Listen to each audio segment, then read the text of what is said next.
Bismillahirrahmanirrahim. Assalamualaikum warahmatullahi wabarakatuh.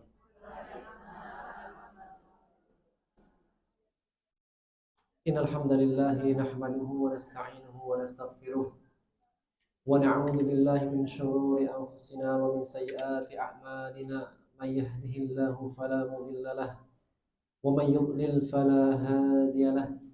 Asyhadu an la ilaha illallah wahdahu la syarika lahu wa asyhadu anna Muhammadan abduhu wa rasuluhu la nabiyya wa la rasula ba'da amma ba'd. Allahumma 'allimna ma yanfa'una wanfa'na bima 'allamtana wa dhakkirna ma nusina wa ma jahilna wa zidna ilma wa fiqha wa amala. Alhamdulillah, segala puji bagi Allah di pagi yang insyaallah penuh dengan keberkahan ini, di bulan Dzulqa'dah tanggal 3 atau 4, ikhtilaf ulama, ikhtilaf ummahat. Ala kulli hal, kita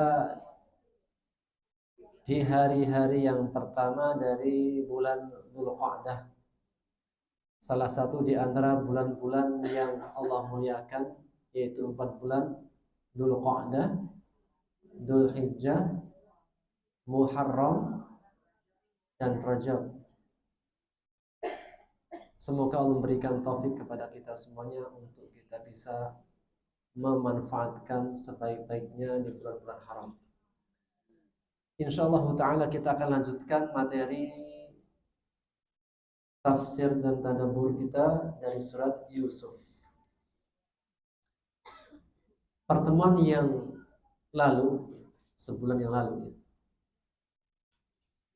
kita sampai pada episode perjalanan kehidupan Nabi Yusuf alaihissalam bersama keluarganya.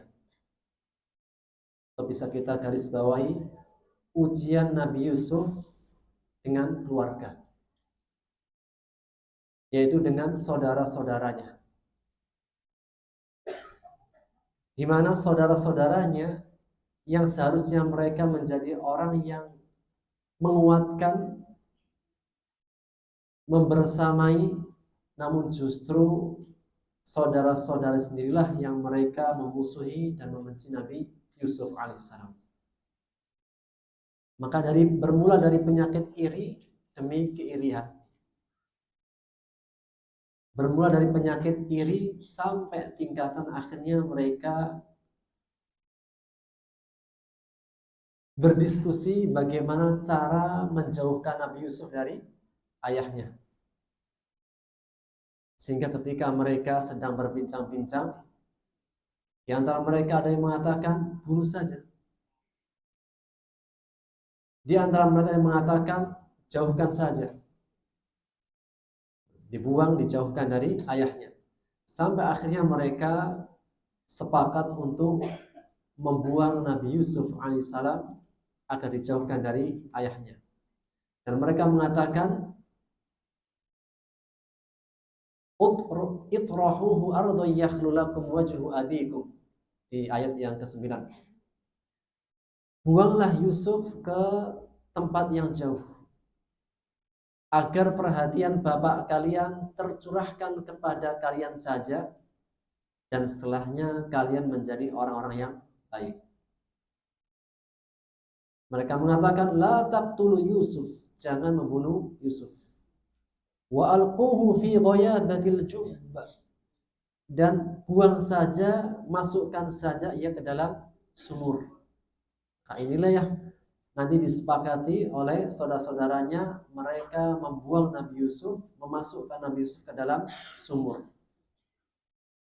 Dan makna ghayabatul jubb, sumur yang tidak terlihat dangkalnya. Ada sumur itu yang tidak terlalu dalam. Kalau kita lihat, kita masih bisa melihat airnya. Ada sumur yang sangat begitu dalam, kalau kita lihat dari atas itu tidak kelihatan. Maka makna ghayabatil jub, sumur yang sangat dalam yang tidak kelihatan, menunjukkan sangat dalam.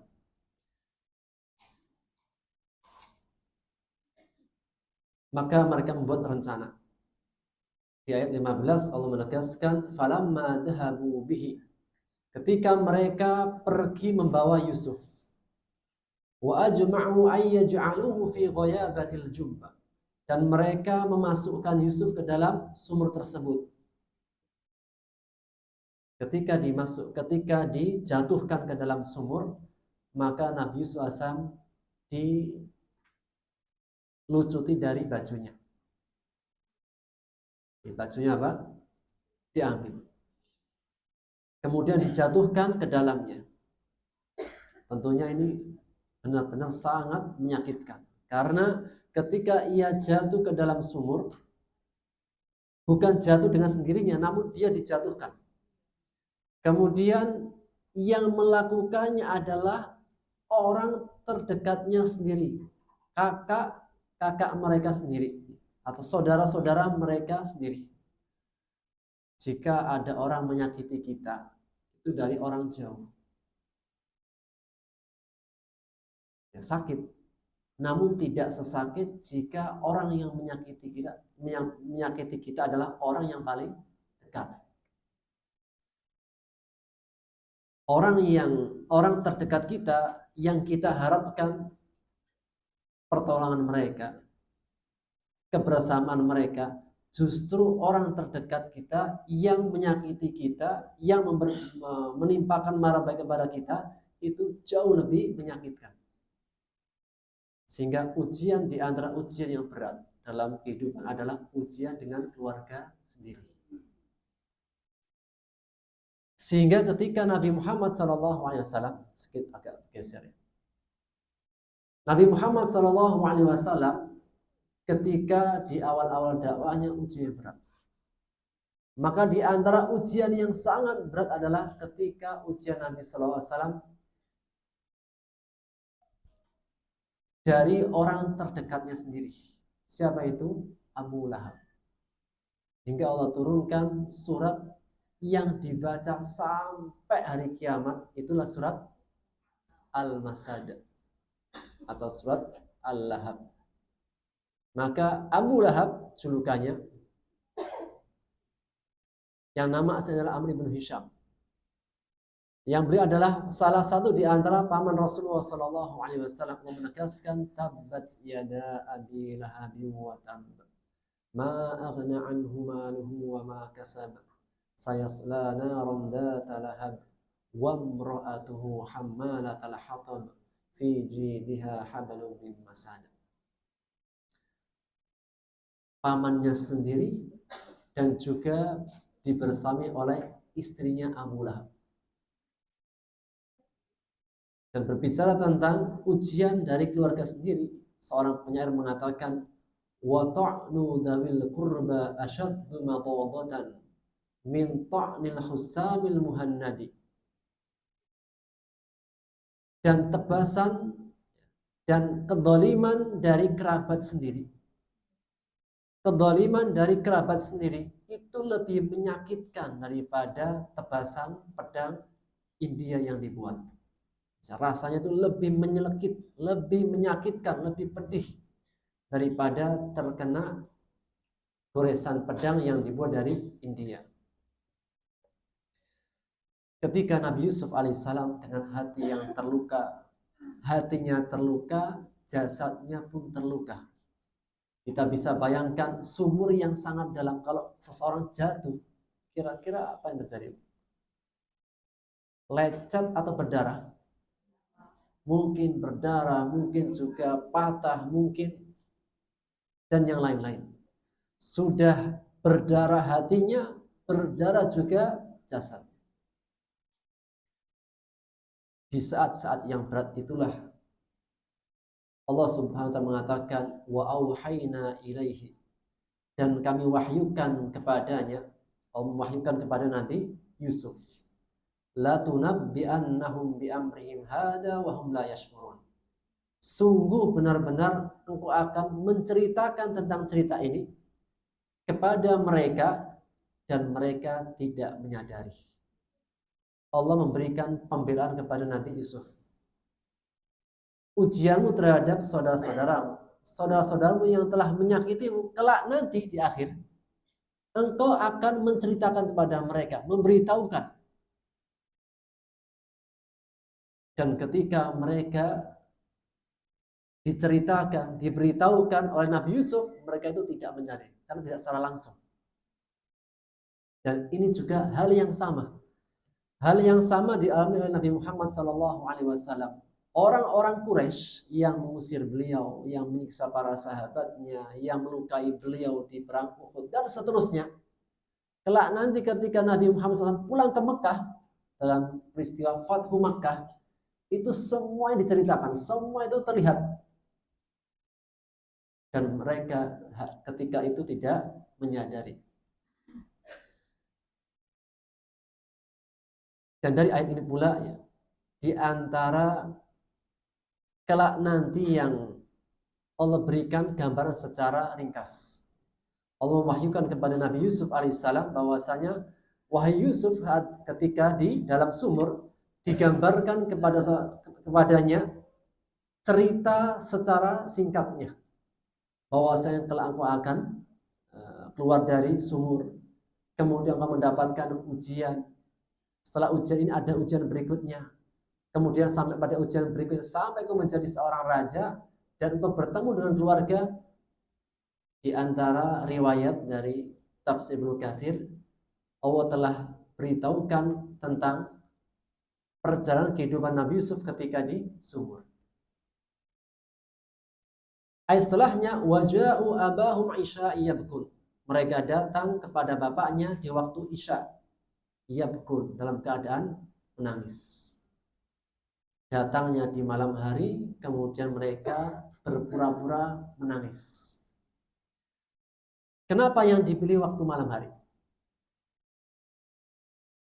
Karena waktu malam di antara waktu yang terbaik bagi mereka yang ingin berbuat kejahatan. Tentunya ya, perbuatan jahat itu bisa di pagi hari, siang hari, sore hari, malam hari. Namun seringnya perbuatan jahat, keburukan, seringnya terjadi di waktu malam. Seorang dukun membuka praktek di kapan hari? Malam. Maling biasanya melakukan aksinya di malam. Ya, siang ada, pagi ada. Namun malam itu lebih banyak. Tukang sihir meniup-niupkan bulunya kapan? Malam. Itulah firman Allah dalam surat Al-Falaq. Qul a'udzu birabbil min syarri ma khalaq. Min syarri ma khalaq. Dari kejahatan malam apabila gelap gulita. Kemudian mereka datang kepada ayahnya yang bekul dalam keadaan menangis. Apakah setiap yang menangis pasti benar? Tidak. Maka menangis ada dua. Menangis dengan tangisan air mata. Masalah buaya tahu semua. Menangis dengan air mata sesungguhnya. Boleh tidak menangis? Seseorang punya orang yang dia cintai, apakah suaminya, atau istrinya, atau anaknya, atau pamannya, bibinya, orang tuanya, ketika meninggal dia menangis. Boleh? Boleh. Ini air mata rahmah. Di antara air mata ada air mata rahmat. Air mata kasih sayang. Bukti sebuah kecintaan, kerinduan. Sebenarnya bukan sebagai bukti mutlak, tidak. Bukti mutlak itu dengan bukti nyata. Namun salah satunya adalah dengan air mata. Di antaranya adalah kisah Nabi Muhammad SAW ketika meninggal anaknya Ibrahim. Rasulullah SAW memiliki 7 anak, 4 perempuan, 3 laki-laki. Semua anaknya yang 7 semuanya wafat ketika beliau masih hidup. kecuali satu-satunya saja yang hidup, itu pun tidak lama, 6 bulan setelahnya wafat juga. Siapa? Fatimah. Namun semuanya itu wafat satu demi satu, wafat dan Rasulullah SAW masih hidup.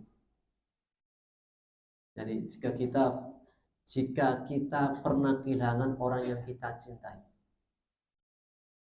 maka sesungguhnya Nabi Muhammad orang terbaik pun pernah kehilangan orang yang dia cintai. Maka salah satu ketika meninggal Ibrahim, maka Abu Bakar melihat Rasulullah SAW meneteskan air mata. Maka beliau bertanya, "Atabki ya Rasulullah?" Engkau menangis wahai Rasulullah. Dikira apa? Karena orang sangat sabar, nggak bisa nangis. Maka beliau mengatakan, "Innal qalba la yahzan wa innal 'aina tadma' wa innal mahzununa bi firaqika ya Ibrahim wa la naqulu illa ma yurdi rabbana inna lillahi wa inna ilaihi raji'un." Sesungguhnya hati ini sedih. Air mata pun tertumpah. Dan kami semuanya sedih dengan meninggalmu wahai Ibrahim. Namun kita tidak mengatakan dengan ucapan, melainkan ucapan yang mendatangkan ridha Allah. Itulah ucapan inna lillahi wa raji'un. Maka sebaik-baik ucapan saat ujian, khususnya ketika kehilangan orang yang kita cintai, itulah kalimat istirja. Kalimat istirja. Yang kalimat istirja merupakan bukti orang itu orang yang sabar. Itulah firman Allah dalam surat Al-Baqarah ketika Allah menegaskan tentang macam-macam ujian. Sampai Allah menegaskan, "Wabasyiris sabirin." Berikan kabar gembira kepada orang-orang yang sabar. Siapakah mereka orang yang sabar? Alladzina idza asabathum musibah qalu inna lillahi wa inna ilaihi raji'un. Adalah orang-orang yang ketika ditimpa sebuah musibah, kemudian mereka mengatakan sesungguhnya kami milik Allah dan hanya kepadanya lah kami akan kembali. Jangankan harta yang kita miliki, diri kita saja adalah miliknya Allah. Dan semua yang kita miliki, baik yang ada pada diri kita, kekuasaan kita, ataupun yang tidak kita kuasai, semuanya akan kembali kepada Allah. Ketika dia mengucapkan kalimat inna lillahi wa inna ilaihi raji'un dengan penuh ridho, ikhlas atas ketetapan Allah, maka mereka itulah orang-orang yang sabar. Maka menangisnya Rasulullah SAW dari Ibrahim adalah dam'atur rahmah, air mata rahmat, kasih sayang. Yang kedua adalah menangis karena berpura-pura. Itulah tangisan yang pernah dilakukan oleh saudara-saudara Nabi Yusuf kepada di hadapan ayahnya. Ketika mereka datang di waktu sore di hadapan bapaknya, mereka menangis. Mereka mengatakan, "Ya abana, wahai bapak kami, sesungguhnya kami telah pergi. Kemudian kami bermain-main. Dan kami meninggalkan Yusuf ada pada barang-barang kami. Ternyata dimakan oleh serigala." Sama seperti yang dikhawatirkan oleh Nabi Yakub. Ketika di awal Nabi Yakub mengatakan, "Enggak, Yusuf jangan dibawa." Kenapa? "Aku khawatir nanti dimakan serigala." Justru ucapan ini yang dijadikan sebagai alasan oleh anak-anaknya. Yusuf dimakan oleh serigala. "Wa ma anta bimu'minin lana." Meskipun engkau tidak akan percaya kepada kami meskipun kami benar.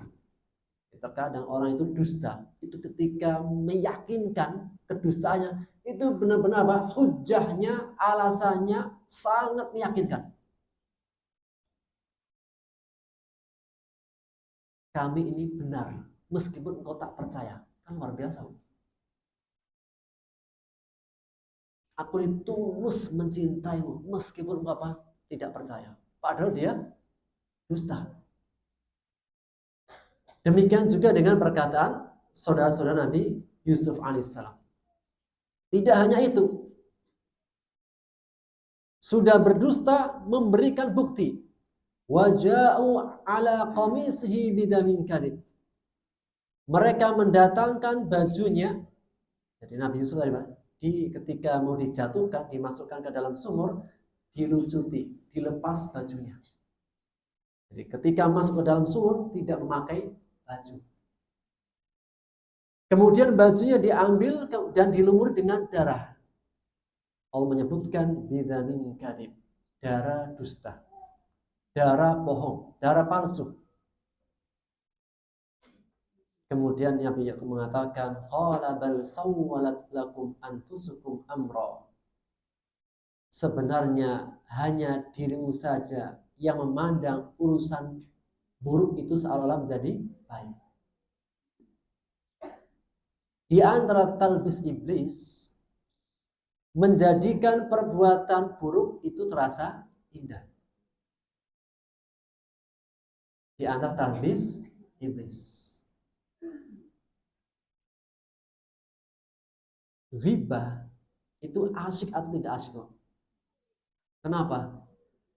Itulah talbis iblis. Apa itu talbis iblis? Menjadikan perbuatan buruk seolah-olah indah.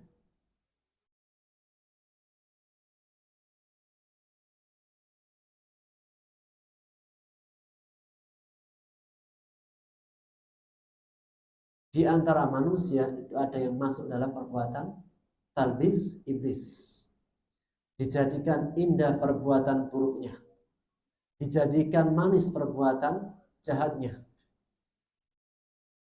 Maka ketika Nabi Yakub tidak bisa berkata-kata, karena ini yang dihadapi adalah anaknya sendiri. Yang berdusta adalah anak-anaknya sendiri. Berapa orang? 9. Anak yang dibesarkan, anak yang dulu kecil kemudian dibesarkan. Anak yang dulunya dirawat-rawat, dididik menjadi orang. 9. Dulunya anak menjadi manusia, menjadi orang. Kan bahasa kita apa? Sampai jadi orang. Ternyata justru mereka yang berbuat dusta ngerjain, mempermainkan orang tuanya. Kira-kira sakitnya seperti apa? Jadi apa? Ternyata yang mempermainkan kita justru apa? Anak kita sendiri. Itu kalau sudah kesal, di puncak kesal itu apa, Bu? Yang terucap dari lisannya. Anak yang dulunya disusui, dibesarkan, ketika jadi orang justru menjadi fitnahnya dalam hidupnya. Kira-kira apa ucapan yang pantas? Kalau film Maling Kundang, Ibu, biasanya kalau anak nakal gimana? Kalau punya anak nakalnya luar biasa, bikin sakit hati, ibu-ibunya bilang, anaknya bapaknya. Pas bapaknya dengar, gak terima dia. Loh kok saya? Sama, ketika bapaknya baru kesel, anaknya, ibunya.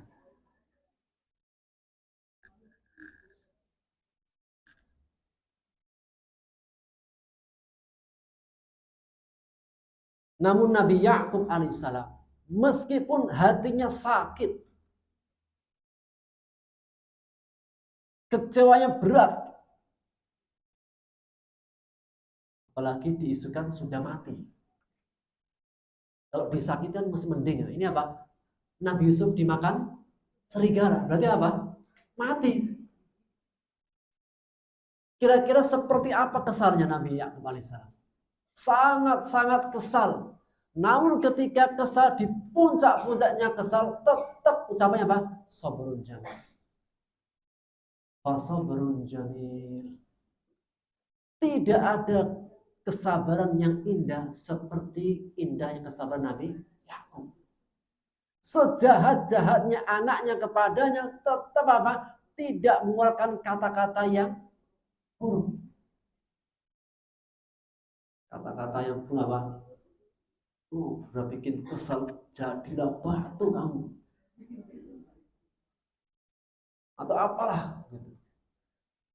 Ini pelajaran untuk kita semuanya sebagai orang tua. Sekesal-kesalnya hati kita dengan anak kita, jangan ucapkan kata-kata yang buruk. Apalagi kata-kata itu dari orang tua. Orang yang melahirkannya. Ini berat.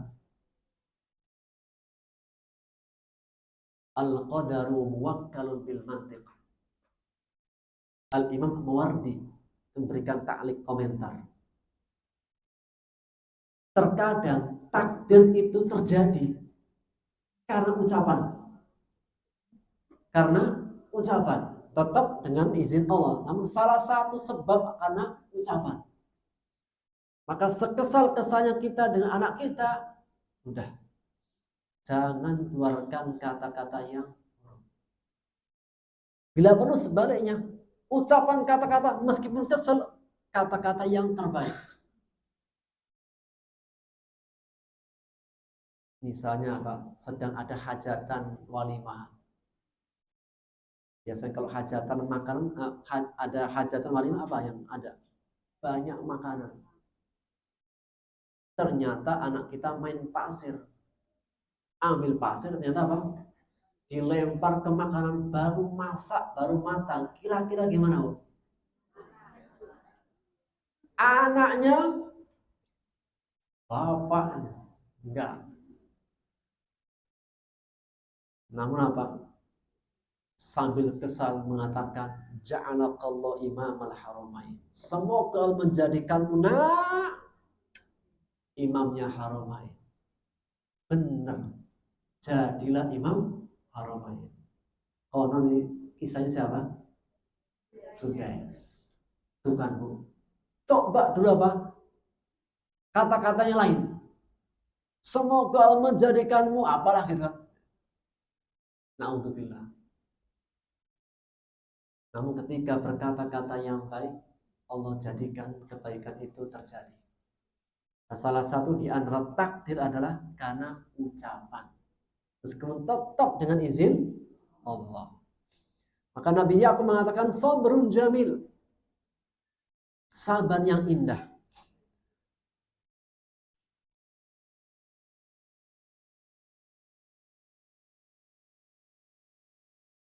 Pernah gak kita itu dalam hidup kecewa banget? Pernah gak ketika kita hidup itu kecewa banget? Dikecewakan dari orang yang kita cintai? Mau jawab pernah ke banyak orang.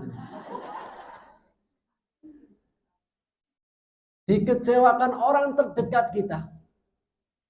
Orang yang dulu kita kira teman, bestie, ternyata apa? Dia apa tuh? Nusuk. Orang yang dulunya kita kasih kepercayaan ternyata nikung. Nah, mungkin.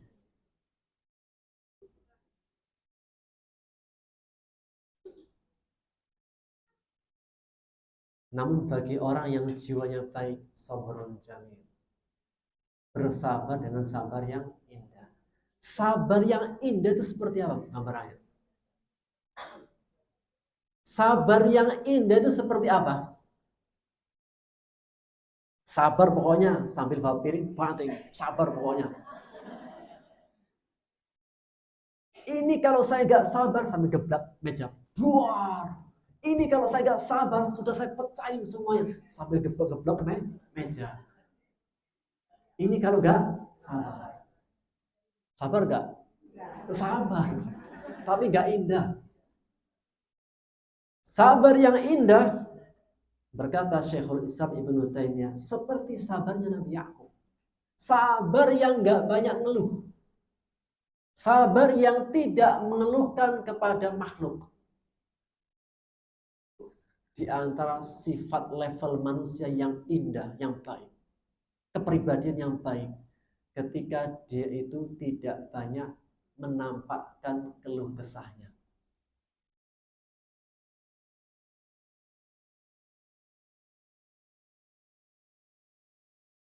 Apalagi Bu, zaman sekarang zaman medsos. Tetangganya pada jalan-jalan, dianya nggak jalan-jalan, pasang status. Apa statusnya Bu?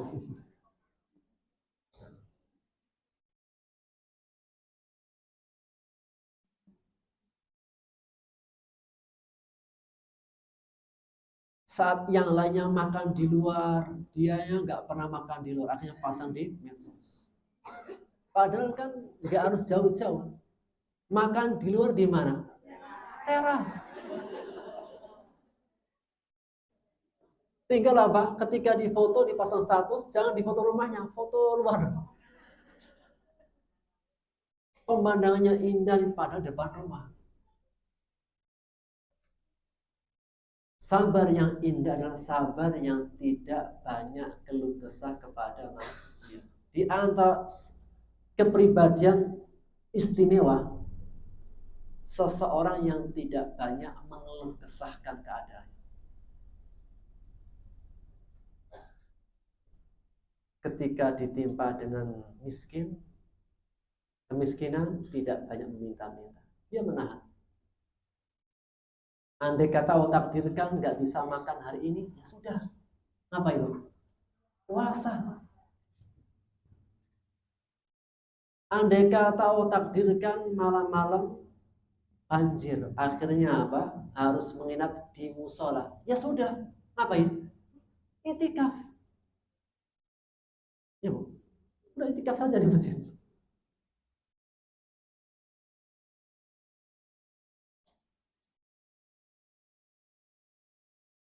Ketika otak kita mungkin apa? Yang lainnya jalan-jalan, kita masih baca Quran. Nggak apa-apa, mungkin apa? Ini waktu terbaik. Me time. Me time-nya dengan Quran. Padahal apa? Nggak bisa jalan-jalan. Nggak apa-apa. Bagi orang yang kepribadian begitu simple,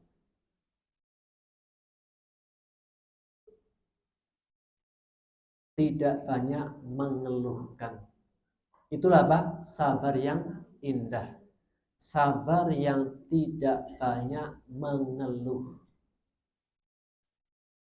Kepada siapa? Manusia. Kalau kepada Allah, doa. Maka Nabi yang mengatakan, Wallahul musta'anu ala ma tasifun.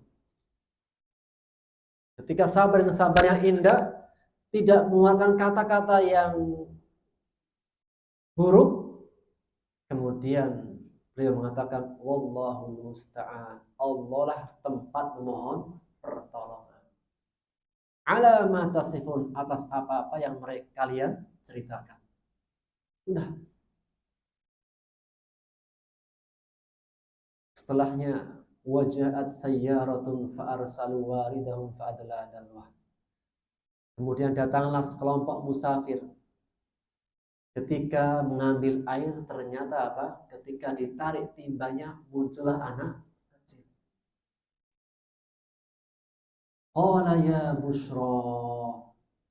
Aduhai senangnya. Oh senangnya. Kenapa? Hada gulam, ini anak kecil. Kalau ada orang di tengah padang pasir dapat anak kecil itu senang. Kenapa? Bisa dijadi sebagai budak. Wa asarruhu bidha'ah, dan mereka menyembunyikannya menjadi sebagai barang. Dalam beberapa kisah Israiliyat disebutkan ketika Yusuf dimasukkan ke dalam sumur, Saudara-saudara itu apa? Sambil menunggu siapa yang akan ambil. Hingga tidak langsung ditinggal, namun ditunggu. Sampai ketika ada kafilah lewat, kemudian menemukannya, ketika mereka melihatnya, mereka mengatakan, apakah ini saudara kalian? Oh tidak. Siapa? Ketika sudah dikeluarkan dari sumur, kemudian mereka, apakah ini saudara kalian? Oh tidak. Maka kakeknya yang besar, ketika Nabi Yusuf mau mengatakan iya, ditahan sama yang besar. Diam. Kenapa? Karena jika kau mengatakan iya, saudara-saudaramu akan kembali pada ide yang pertama, membunuh. Maka apa? Engkau diam dan engkau dijadikan budak itu lebih mendingan, lebih ringan. Akhirnya apa? Nabi Yusuf pun diam dan mengikuti arahan kakak yang pertama. Meskipun jahat, tapi apa? Masih agak mendingan. Dari sekian banyak, dari sekian saudara-saudara yang jahat, masih ada satu di antara mereka yang masih punya ibadah. Ini menjadi pesan. Seburuk-buruknya keadaan masih ada harapan. Gak mungkin semuanya itu jahat, gak mungkin. Ada yang mungkin dia itu jahat karena kebawa. Yang seandainya dia dapat momentumnya baik, dia kembali baik. Masih ada harapan. Segelap-gelapnya keadaan masih ada harapan untuk kebaikan. Setelah menjadi sebagai barang, maka mengatakan wallahu alimun bima ya'malun. Allah mengetahui apa yang mereka perbuat. Akhirnya mereka dibawalah Yusuf ke Mesir. Karena saat itu tempat perdagangan ibu kota adalah Mesir. Dan mereka memperjualbelikannya dengan harga yang sedikit. Dan biasanya rombongan kafilah sebelum sampai ke kota itu ada pos-posnya. Apa istilahnya kayak bea cukai atau apa gitu. Maka sebelumnya itu raja itu mencari anak. Karena raja ini Allah takdirkan belum punya anak. Maka dia mencari anak yang akan menjadi anak angkatnya. Maka dia mengutus utusan, cari anak yang kelihatannya itu mirip pantas jadi orang kayak tuan. Jadi kalau ambil anak angkat yang istilahnya terlalu jauh dari keadaan raja, itu orang banyak curiga. Maka cari anak yang secara dohirnya itu tampang-tampangnya orang kaya. Kan ada bos. Kan ada orang itu apa? Face itu face, ini face-nya orang kaya nih. Face untuk perkara dohir. Enggak semua anak apa bisa dijadikan sebagai anak angkatnya raja. Agar orang bisa mengira bahwa ini anaknya raja atau yang lainnya. Maka Nabi Yusuf itu seperti di awal, Allah anugerah apa? Wajah yang rupawan. Sejak kecilnya pun sudah mirip kayak ibunya. Dan ibunya Nabi Yusuf itu mirip dengan istrinya Nabi Ibrahim yang pertama, Sarah. Wanita yang rupawan, Sarah. Sampai akhirnya apa? Ditemukanlah ini ada anak kecil, anak yang diperjualkan sebagai budak, ini apa? Cukup rupawan. Sesampainya masuk di kota Mesir, maka dia mengatakan beli. Wa qala ishtarahu min Misr limra'atihi. Maka berkata orang yang membelinya dari Mesir. Ketika dia membeli limra'ati untuk istrinya. Jadi apa? Dia membeli Yusuf, dihadiahkan untuk istrinya. Ketika setelah membelinya, dia mengatakan akrimi maswah, muliakan ini anak. Semoga ini anak memberikan manfaat kepada kami. atau kita jadikan sebagai anak, itu anak angkat. Dan inilah mulai kehidupan Nabi Yusuf AS di Mesir. Ketika di tengah-tengah keluarganya dia disakiti. Ketika di tengah-tengah orang asing justru dimuliakan. Seperti yang kita sebutkan di awal. Rasa cinta, kasih sayang, perhatian, kemuliaan itu senantiasa ada dalam hidup. Jika kita tidak mendapatkan dari orang-orang terdekat kita, Allah akan hadirkan kemuliaan, kasih sayang dari orang-orang yang belum pernah kita kenal sebelumnya. Dalam artian, jika kita tidak mendapatkan kasih sayang, perhatian dari keluarga kita sendiri, mungkin Allah hadirkan kasih sayang itu dari orang yang belum kita pernah kenal sebelumnya. Sehingga seorang penyair mengatakan, Rubba akhin lam talidhu ummuk. Berapa banyak ada saudara-saudara yang sangat menyayangi dirimu yang tidak dilahirkan dari satu ibu. Terkadang dalam hidup kita itu dapat teman. Yang teman kita itu jauh lebih menyayangi kita, memuliakan kita daripada saudara kita sendiri.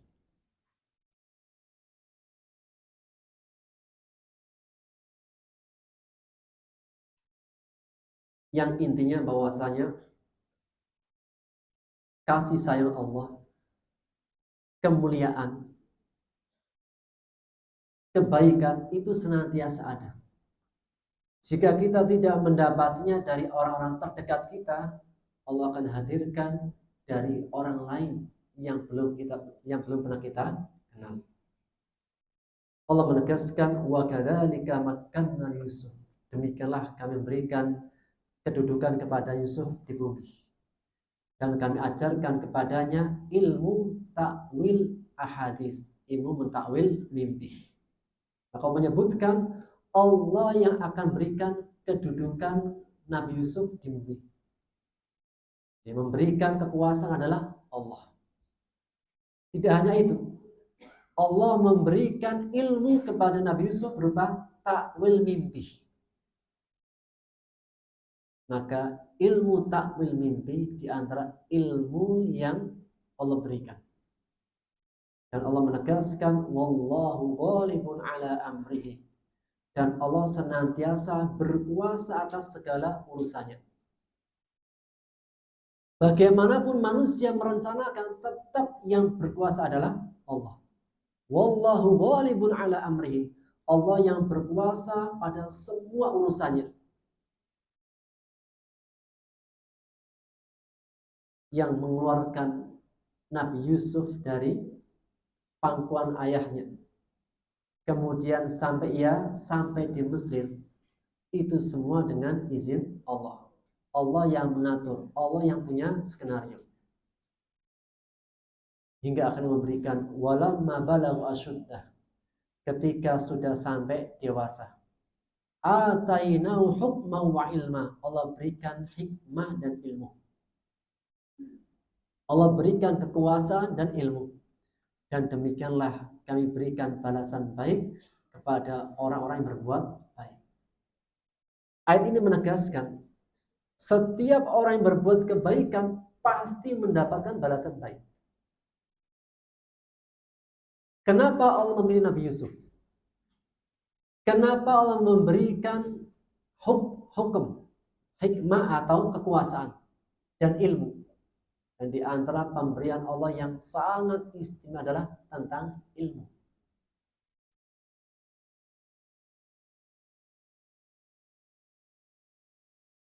Allah menyebutkan sebabnya. Karena Yusuf termasuk orang-orang yang baik. Hal ini menegaskan satu. Setiap kebaikan pasti berbalas kebaikan. Hal jazaa'ul ihsan illal ihsan. Balasan perbuatan baik pasti balasannya baik. Allah memilih Nabi Yusuf alaihissalam diberikan ilmu, diberikan hikmah atau kekuasaan, itu semua di antara sebab adalah karena dia adalah orang yang baik. Tidak mungkin tiba-tiba Allah ngasih kebaikan, nggak ada sebabnya.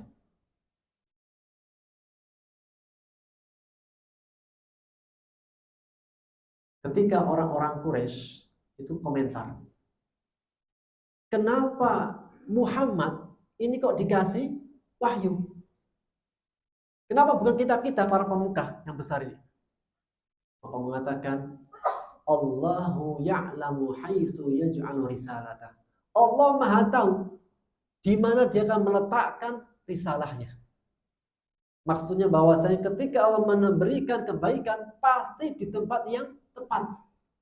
Tidak mungkin Allah itu memberikan kemuliaan pada seseorang yang tidak Allah sukai.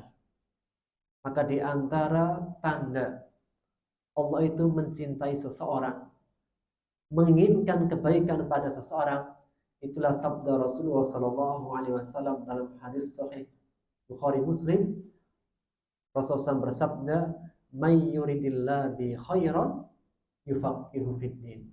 Barang siapa yang Allah menghendaki kebaikan pada seseorang, Allah pahamkan ia tentang perkara agamanya. Dia mengenali Allah, dia mengenali agamanya, dia mengenali nabinya. Ini di antara kebaikan yang Allah inginkan padanya. Maka salah satu tolak ukur Allah itu mencintai hambanya atau tidak, sejauh mana kenalnya seorang hamba kepada Allah, nabinya, dan agamanya. Dan itu semua sebelumnya karena dia adalah orang-orang yang baik. Baik.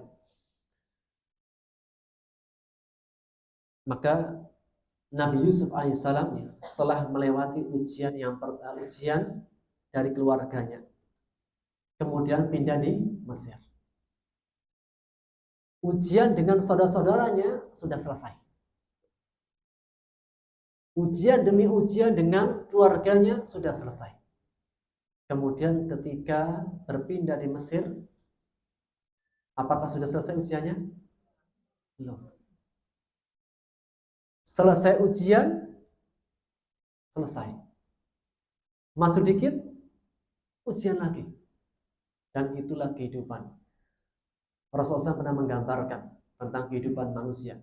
Mengambil apa? Satu garis lurus.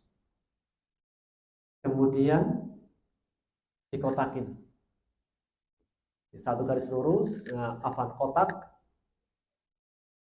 persegi, kemudian di garis lurus, tembus. Kemudian di tengahnya di garis-garis kecil. Maka beliau mengatakan, garis yang lurus ini, yang bermula dari awal sampai menembus gambar kotaknya, perseginya, ini adalah angan-angan manusia, panjang menembus tanpa batas. Namun angan-angannya dibatasi dengan kematian, yaitu apa? Kotaknya. Adapun garis-garis kecil, ini ujian hidup. Tidaklah seseorang itu selesai dari satu ujian, melangkah berikutnya, ujian lagi. Selesai dari ujian kedua, melangkah lagi, ujian ketiga. Selesai ujian ketiga, melangkah lagi, ujian. Terus sampai batas akhir daripada kehidupannya. Demikian juga dengan Nabi Yusuf. Selesai dari ujian keluarga ke Mesir. Dan di Mesir, Masya Allah, benar-benar dimuliakan. Hidupnya di istana. Hidupnya di istana, dan Nabi Yusuf ini Allah berikan rupa yang luar biasa ketampanannya. Dalam hadis Isra Mi'raj, Rasulullah ketika mendapati Yusuf yang mengatakan, benar, sesungguhnya dia diberikan separuh ketampanan manusia. Separuh ketampanan seluruh manusia itu ada pada Yusuf. Separuhnya dibagi-bagi kita semuanya. Jadi kalau apa yang merasa paling rupawan itu baru apa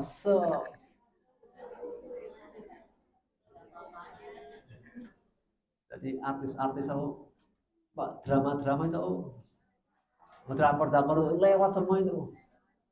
Itu pun kalau nggak efek kamera loh Bu. Kadang di profilnya itu masih muda, ternyata apa ketika ketemu Masya Allah, Subhanallah, wala hawla wala quwata. Sekarang kamera itu jahat Bu ya. Kamera itu jahat.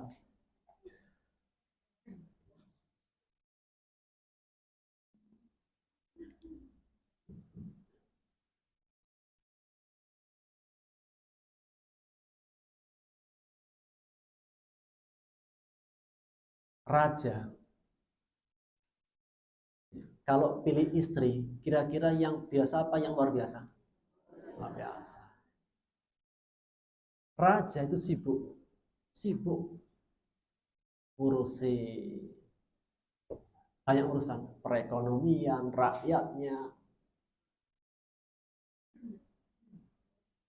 sehingga ya, sibuk dengan tugas-tugasnya. Kemudian kalau disebutkan rajanya pun ini apa?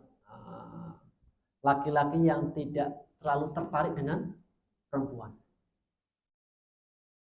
Sehingga Zulaikha ini berat. Secara apa? Biologis tidak terpenuhi, belum mendapatkan anak-anak, kemudian dia tinggal di istana yang atasnya Nabi Yusuf alaihissalam. Anak angkatnya seorang anak angkat laki-laki yang rupawan. Setiap hari bertemu. Kemudian semakin bertambah tahun, semakin gimana Bu? Kalau seorang rupawan tampaknya seperti apa? Apa ya bahasa itu? Cetar membahana.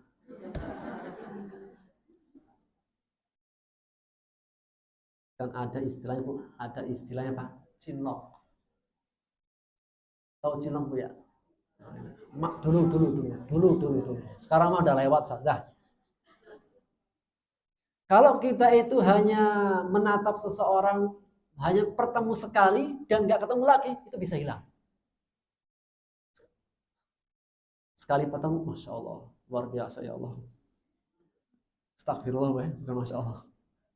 Kenapa seseorang ketika melihat orang rupawan, pertama adalah rezekinya, keduanya setan. Masya Allah. Astagfirullah, bukan Allah. Astagfirullah. Berikutnya nggak boleh. Yang pertama itu apa? Rezeki boleh.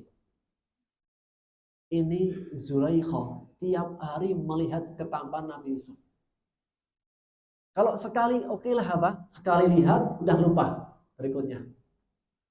Ini tiap hari melihatnya. Sehingga apa? Semakin hari tumbuh rasa jatuh hatinya.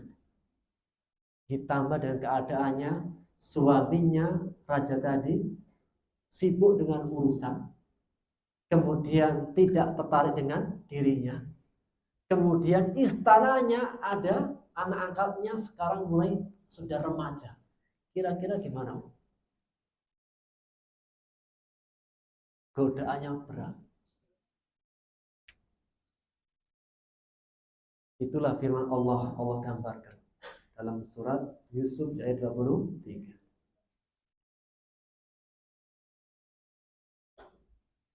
Warawadathu allati huwa fi baitiha. Dan wanita itu siapa? Konon namanya Zulaikha.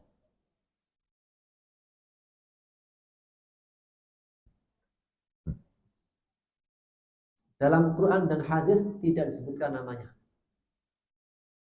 Kenapa? Tidak terlalu penting. Yang penting kisahnya. Namun terkadang disebutkan dalam kitab tafsir, Ibnu Katsir, Qurtubi dan yang lainnya. Dan wanita itu siapa? Istri raja. Maksudnya Zulaikha. Yang Yusuf tinggal di rumahnya. Semakin hari bertambah ketampanan Nabi Yusuf. Semakin tahun semakin besar. Semakin dewasa. Sampai akhirnya apa? Dirinya tertundukkan oleh Yusuf.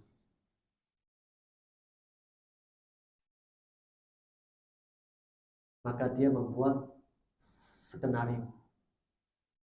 Apa skenario-nya? Yusuf diajak masuk ke dalam kamar. Allah mengatakan wa ghallaqatil abwab, dan mengunci menutup pintu-pintu.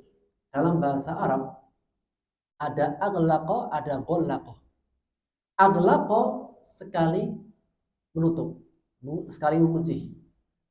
Kalau ghallaqa berkali-kali kunci atau menutup. Sehingga dalam tafsirnya kalau kita baca, kamarnya Zulaikha itu ada 7 lapis pintu.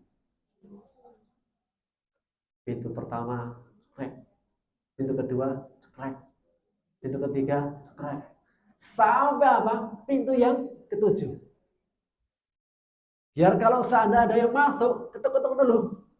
Ya ketahuan ini apa? Makarnya seorang perempuan dahsyat pokoknya dah. Ujian yang berat adalah ujian ketika mengunci sampai pada puncaknya, dan Zulaikha ketika yang menggoda Yusuf, ini apa? Yusuf bukan sembarang orang yang gak mudah digoda. Maka Zulaikha dalam tafsirnya disebutkan berdandan dengan dandanan yang luar biasa. Laki-laki kalau lihat udah langsung gak bisa sadar. Jadi kalau meneludah itu gak bisa, susah. Dan dia mengatakan qalat hai talak. Dia mengatakan hai talak, marilah ke sini. Keadaan yang kalau laki-laki itu nggak pakai iman sudah dah. Dia tidak akan bisa berpaling darinya. Dan disebutkan dalam beberapa riwayat Israiliyat. Ketika Zulaikha menggoda Yusuf di tempat yang tersembunyi dan tidak ada siapa kecuali dia dengan Yusuf. Ketika akan menanggalkan bajunya, ternyata di kamarnya itu ada patung. Ada patung.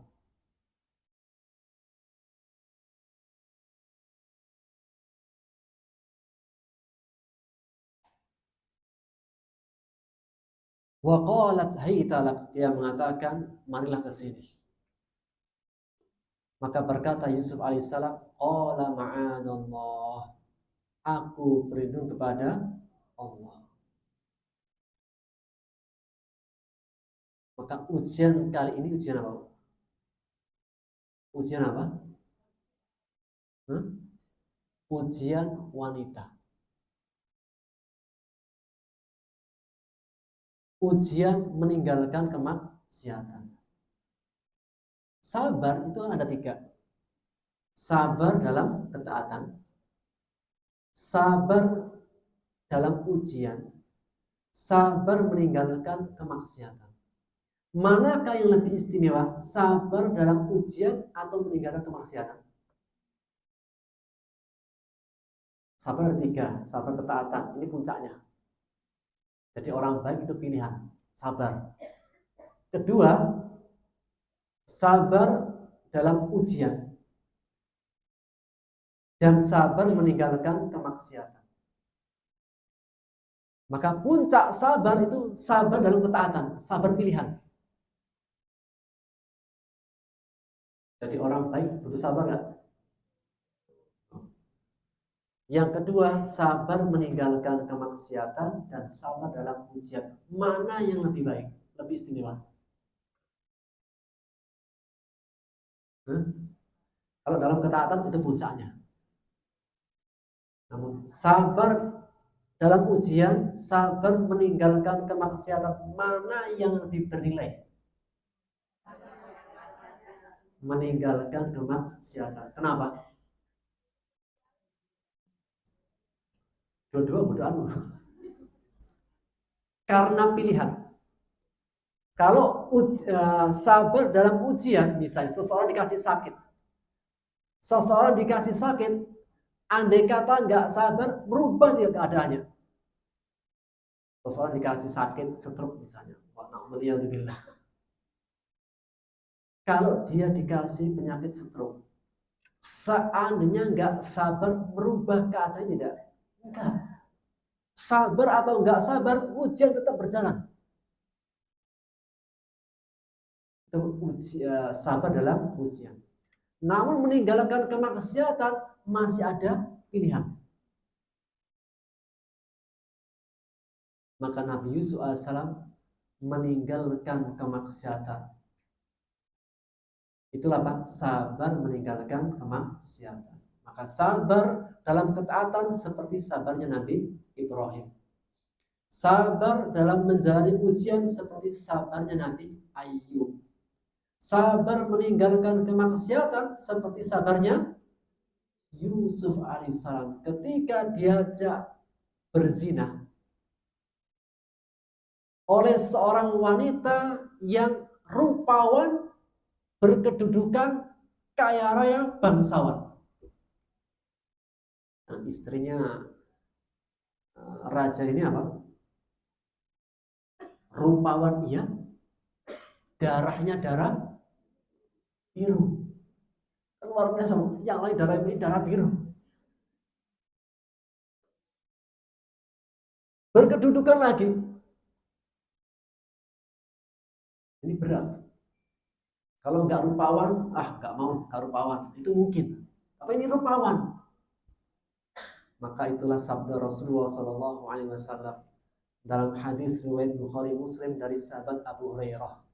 Rasulullah SAW bersabda, ada 7 golongan yang kelak nanti mendapatkan naungan dari Allah yang tidak ada naungan pada hari itu kecuali dari Allah.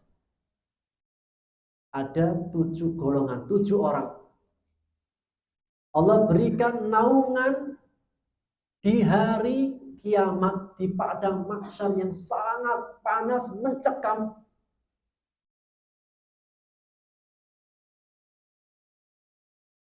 Yang disebutkan Asyams qadra mil. Mataharinya itu sejarak 1 mil. Nggak tahu berapa, Pak. 1 mil sejengkal itu berapa? Nggak tahu. Allah alam bisawab hari akhirat. Sampai ada di antara manusia mandi dengan keringatnya.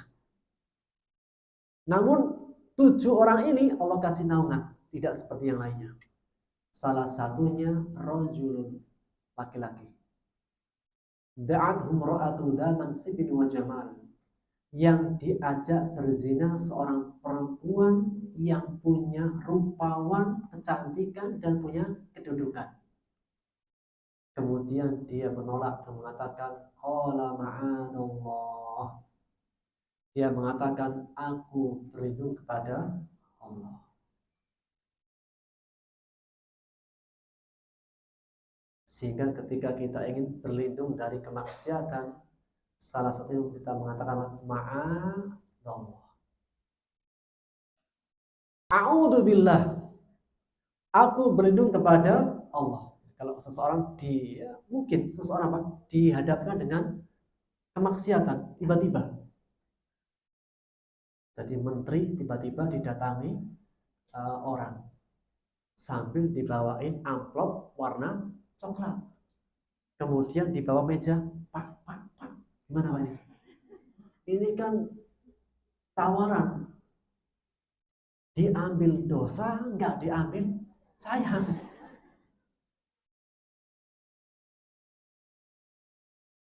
Gimana Bu? Lakukan hal yang sama. Ma'adallah. Apa doanya? Ma'adallah. Jadi kalau diajak hal-hal yang nggak baik, ditawari hal-hal yang nggak baik, apa doanya? Ma'adallah.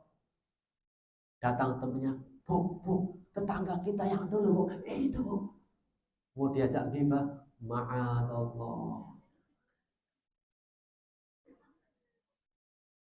Mau diajak nyuri, ma'adallah.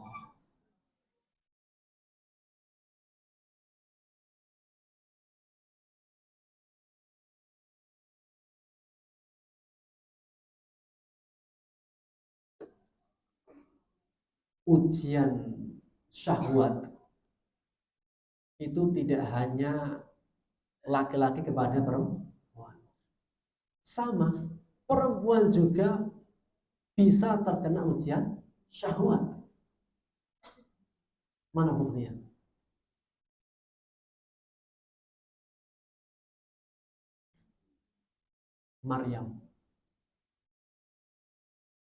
Maryam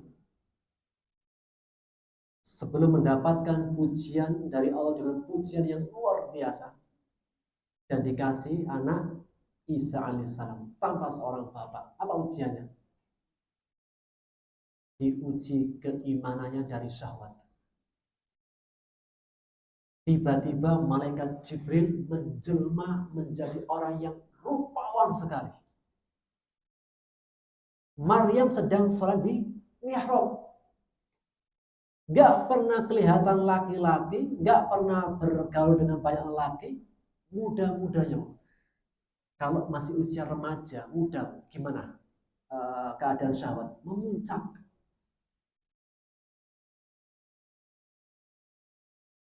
Di zamannya Maryam, namanya perzinahan sudah menjadi hal yang udah lumrah. Hampir apa? Semua itu terkena perzinahan. Maryam mengasingkan dirinya menjadi seorang perempuan yang taat, qanitah, menjaga dirinya. Tiba-tiba datang malaikat Jibril. Tahu Jibril? Jibril itu kalau menjelma itu pasti rupawan. Sampai disebutkan seperti Dihya al-Kalbi. Ya, tapi adalah laki-laki yang tergantung orang Arab. Jadi, kalau Jibril menjelma itu sangat rupawan. Maka tiba-tiba apa? Jibril menjelma seorang rupawan langsung di hadapan Maryam. Tidak ada siapa-siapa di mihrabnya Maryam. Kira-kira gimana? Maryam mengatakan, A'udzu bika. A'udzu billahi mink. Dalam surat Maryam. Qalat a'udzu billahi mink in kunta taqiyah. Maryam berkata, aku berlindung kepada Allah darimu jika engkau adalah orang yang bertakwa. Ya Pak, diusir. Setan, sono pergi. A'udzubillah kan apa? A'udzubillah. Kalau kita mau tahu apa? Setan, Akhirnya apa? Ketika lulus Maryam ujian syahwat, Allah Jibril mengatakan, enggak, aku adalah utusan Tuhanmu memberikan kabar gembira. Apa? Dengan seorang anak yang Allah kandung. Maka Maryam mendapatkan kabar gembira, ujian dari Allah setelah ujian syahwat. Nabi Yusuf, iya. Maryam juga, iya.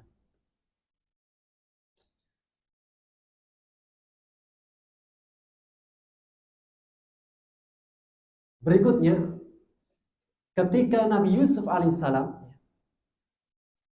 terhindar dari ujian ajakan zina oleh Zulaikha, dia mengucapkan ma'adallah. Yang kedua, Nabi Yusuf alaihissalam seorang nabi, seorang pemuda yang sangat-sangat berterima kasih. Al-wafa, sangat banyak berbalas budi. Maka dia mengatakan, innahu rabbi ahsanu maswai. Sesungguhnya Rabbi, Tuanku, bukan Tuhan, Tuan. Maksudnya apa? Bapak angkatnya. Innahu Rabbi. Sesungguhnya dia Tuanku. Rabb di sini bukan Tuhan. Rabb itu artinya Tuhan. Pemilik, pengatur, yang memberikan kebaikan.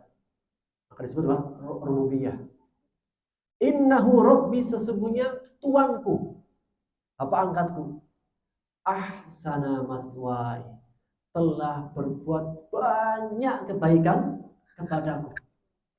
Seakan-akan dia mengatakan, gak mungkin aku akan mengkhianati siapa? Gak mungkin aku mengkhianati siapa? Bapak angkatku. Yang sudah berbuat baik kepada diriku, kemudian aku berbuat zina denganmu.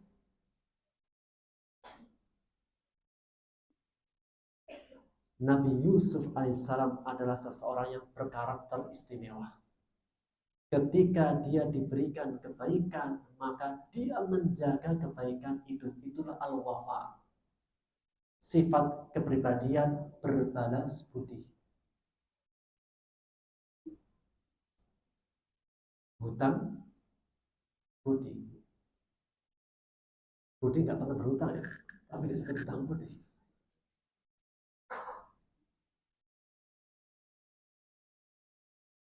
Dan itulah yang Allah sebutkan juga pada Nabi Ibrahim. Allah mengatakan wa Ibrahim alladzi waffa dalam surat Thaha. Ibrahim adalah seseorang yang wafa, senantiasa membalas kebaikan, berbalas budi.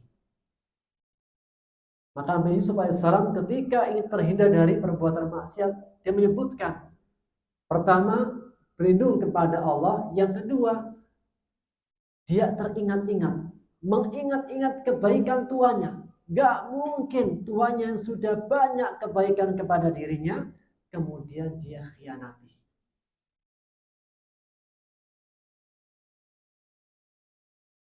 Seorang suami yang sudah memilih dirinya, kemudian memberikan nafkah kepadanya, menghalalkan dengan cara yang baik, gak mungkin dia akan berani berselingkuh. Atau sebaliknya. Kenapa? Innahu ahsana maswai. Sesungguhnya dia sudah baik kepadaku. Innahu la yuflihul zalimun. Sesungguhnya tidak akan beruntung orang-orang yang zalim. Maksudnya tidak berbalas budi. Tidak menjaga kebaikan yang sudah diberikan. Seseorang dikasih kebaikan, kalau dia berterima kasih, ditambah. Itu tanda syukur.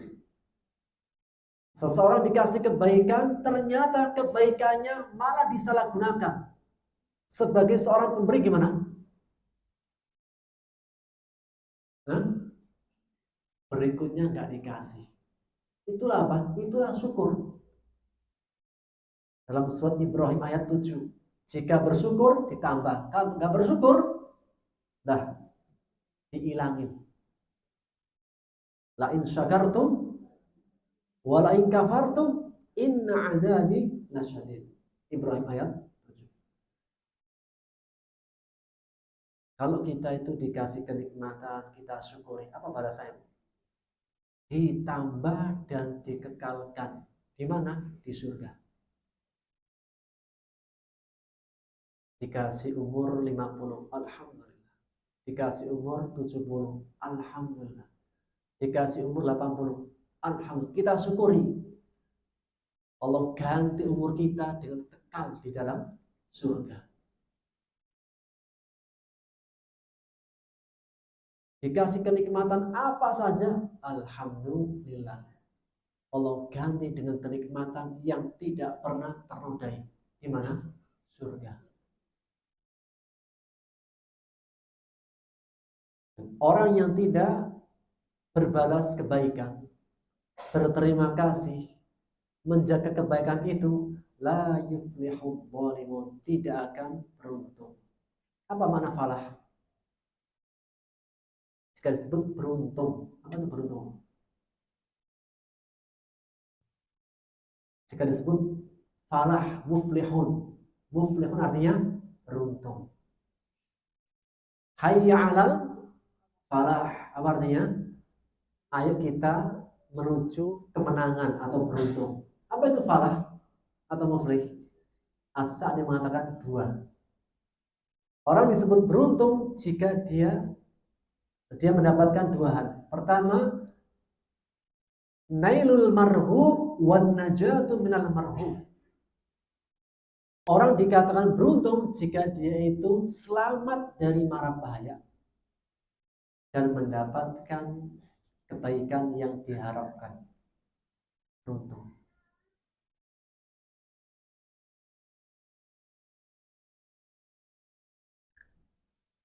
Kalau Bahasa Jawanya apa beruntung? Hah? Bahasa Jawanya apa? Nah, kok namanya bejo-bejo ya?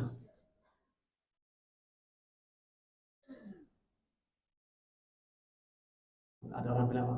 Lebih bagus mana? Orang beruntung bejo apa orang sukses? Hah? Hah? Bejo.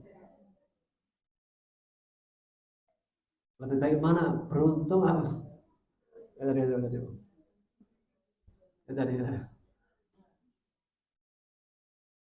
maka dikatakan beruntung apa nih?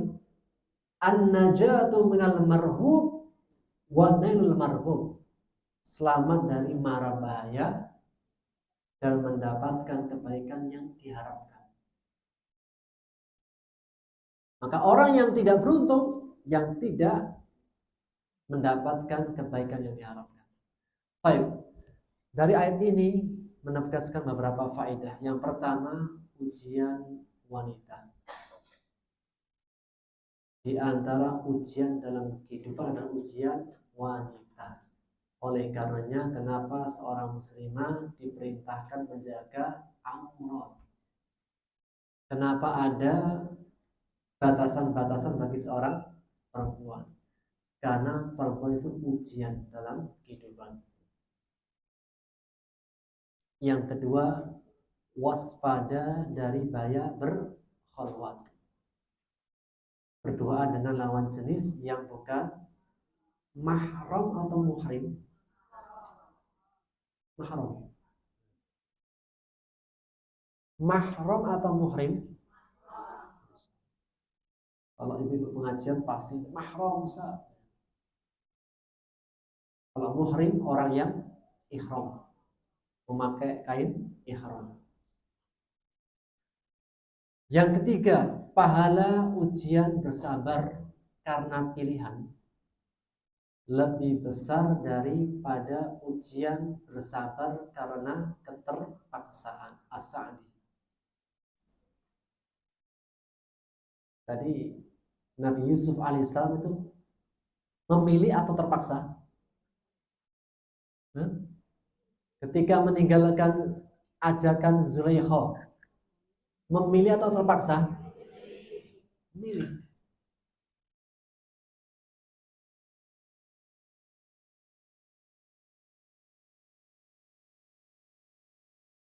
Yang keempat,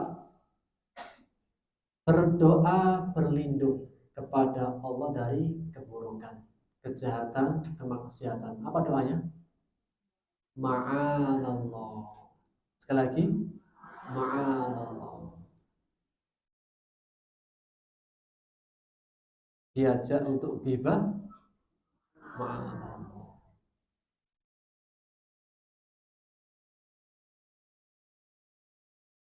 Diajak jalan-jalan, alhamdulillah, jalan-jalan. Tergantung kemana kan. Bu, besok jalan-jalan ya. Ma'adallah. Tergantung ya, siapa yang ngajak.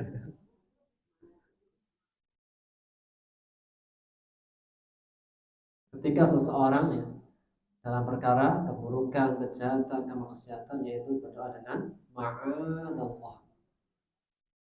Al-Baghawi. Yang kelima, menjaga kebaikan. Orang yang berbuat baik adalah akhlak, karakteristik kepribadian seorang nabi. Jadi karakter kepribadian seorang nabi itu kalau dikasih kebaikan dijaga. Ada gak orang dikasih kebaikan dikhianati? Siapa? Munafik, ya. Rasulullah SAW bersabda, tanda orang munafik tiga. Salah satunya jika dikasih kepercayaan dikhianati.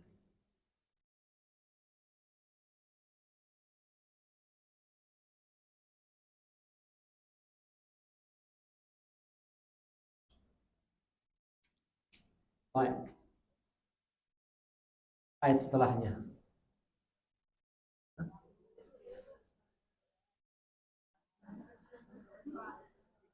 Kholas. Karena sudah dibatasi dengan waktu, insya Allah dilanjutkan di pertemuan yang akan datang. Saya rasa masih baru tadi, Bu. Alhamdulillah, Pak. Semoga Allah mudahkan kita semuanya belajar ilmu. So kita akan lanjutkan di pertemuan akan datang. Allah ta'ala bisawab. Ada pertanyaan dari saya? Hah? Ada pertanyaan dari siapa, Ibu? Hah? Ada pertanyaan dari saya. Siap nggak, Bu? Sebelum ditanya, pertanyaan dulu. Sebutkan 3 macam sabar dan figurnya. Bu, yang angkat tangan banyak, Bu. Hadiahnya cuma 2. Bu, gimana, Bu? Boleh. Bu, yang angkat banyak gimana, Bu? Bu, yang tengah. Ayo, Bu. Ya. Suara itu gimana, Bu? Ada mic gak? Ada mic gak, Bu? Mic? Gak ada ya? Gak ada mic ya? Nah, apa, Bu? Ada 3. Entas.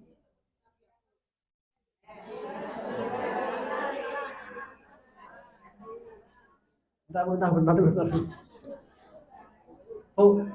Bu, bentar dulu, Bu. Biasanya kalau rame-rame itu grogi, Bu. Ibu pernah nggak setoran hafalan di depan ustazah biar semua kan? Bentar dulu, jangan dulu. Bu, lanjut, Bu. Biasa, Bu. Teman-teman suka gini, Bu. Sabar 3. 1. Figurnya? Itu bisa kan? Jangan. Lo, 2. Seperti? Pas. Masya Allah. Barakallahu. Itu kan bisa, Bu. Kalau nggak grogi, hafalannya kuat. Jazakallahu khair wa barakallahu fiik. Ibu pilih yang mana, Bu? Pilih 1 atau 2-duanya? Yang ini, terserah ya. Ini ada umur yang kedua. Ada pendidikan anak dalam Islam. Ibu yang mana, Bu? Ya nanti ambil dulu. Baik. Yang kedua, mau ditanya apa bertanya? Mau bertanya apa ditanya? Tanya. Baik, pertanyaan kedua.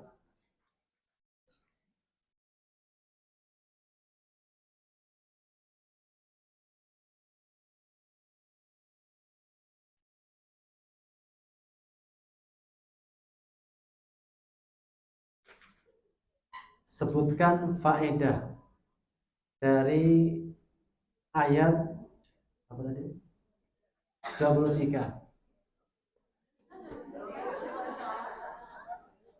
Betul ya?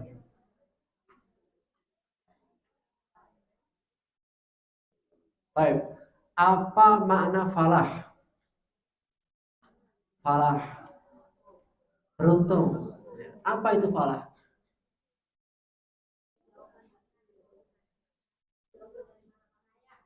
1. Terus? Kalau dapat 1, separuh nanti kita punya. Makna falah.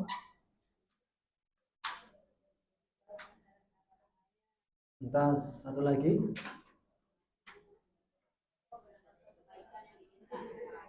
Mendapatkan kebaikan yang diinginkan. Dari separuh-separuh ya. Baik, Bu. Nanti hadiah dari panitia. Demikian bisa kita ambil faedahnya. Wallahu ta'ala bisawab. Kita akhiri dengan dapat majelis. Subhanakallahumma wa bihamdika asyhadu an la ilaha illa anta astaghfiruka wa atubu ilaik. Assalamualaikum warahmatullahi wabarakatuh.